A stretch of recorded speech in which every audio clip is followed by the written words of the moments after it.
Selalunya isu PKI namun tidak pernah tunjuk siapa orangnya. Ditulis oleh Nixon Manurung di siwar.com.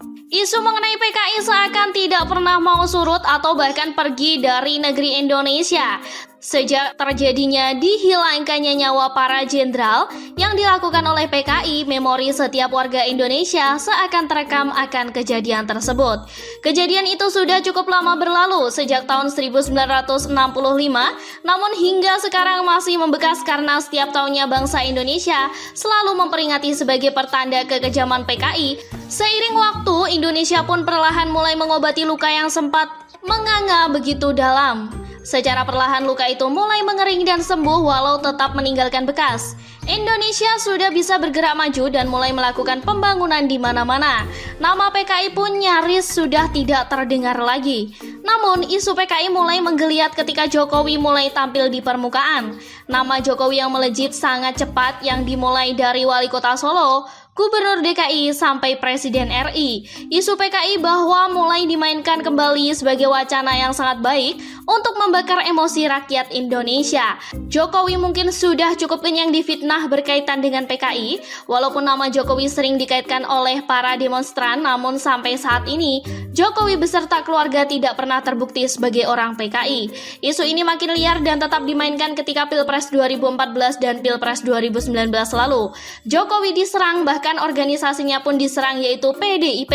Entah bagaimana PDIP, mungkin karena logo dan bajunya yang mayoritas merah, maka kebanyakan orang mengatakan bahwa PDIP adalah PKI. Namun, lagi-lagi sampai saat ini baik PDIP maupun Jokowi tidak pernah terbukti sebagai orang PKI. Setelah pelantikan Jokowi dan Amin sebagai presiden dan wakil presiden, sempat sesaat isu PKI menurun intensitasnya dan sempat menghilang. Nah, isu PKI ini mulai dimainkan kembali ketika pemerintah dan DPR bersepakat hendak membahas RUU Haluan Ideologi Pancasila. MPR sendiri seperti tidak satu kata ketika RUU Haluan Ideologi Pancasila ini hendak dilakukan pembahasan.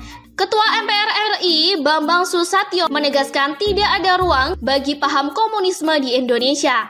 Larangan bagi komunisme, kata dia, jelas tercantum dalam TAP MPR. Bamsud menjabarkan rancangan Undang-Undang Haluan Ideologi Pancasila atau HIP diharapkan memperkuat Pancasila sebagai ideologi bangsa. Meskipun TAP MPRS belum dimasukkan dalam RUU tersebut, kata Bamsud, kedua payung hukum tersebut merupakan satu kesatuan yang tidak bisa dipisahkan sebagai pegangan bangsa Indonesia dalam menumbuh kembangkan ideologi Pancasila.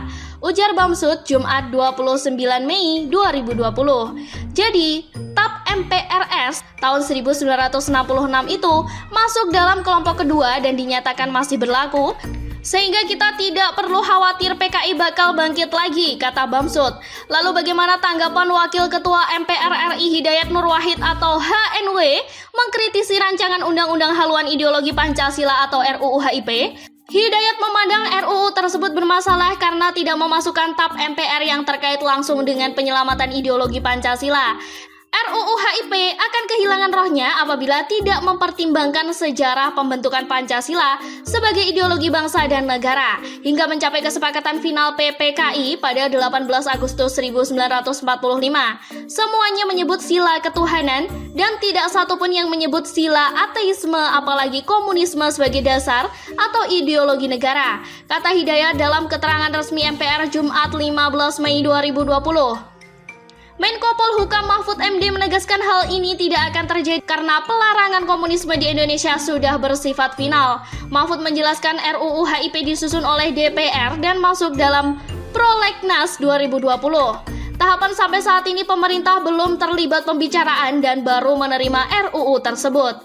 Ditegaskan Mahfud, pemerintah akan menolak jika ada usulan memeras Pancasila menjadi Trisila atau Ekasila. Bagi pemerintah, Pancasila adalah 5 sila yang tercantum dalam pembukaan UUD 1945 yang disahkan pada 18 Agustus 1945 dalam satu kesatuan paham.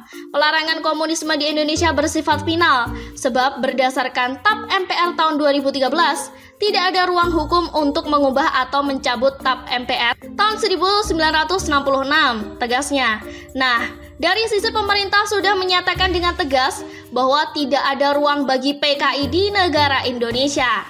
Namun karena memainkan dikarenakan isu PKI masih menjadi daya tarik yang luar biasa membakar emosi, maka jadilah Persaudaraan Alumni atau PA212 dan beberapa organisasi masyarakat lain menggelar unjuk rasa bertema apel siaga Ganyang Komunis. Jadi beberapa tahun ini, isu PKI selalu gencar disuarakan ke permukaan. Namun yang selalu menjadi pertanyaannya adalah siapakah PKI? Apakah memang masih ada PKI di Indonesia? Tunjuk langsung orangnya disertai bukti-bukti konkretnya dan segera lapor orangnya. Itu kalau memang Anda berani. Sekian dulu berita hari ini. Jangan lupa di like, komen, dan subscribe agar Anda tidak ketinggalan informasi menarik dan terupdate lainnya dari channel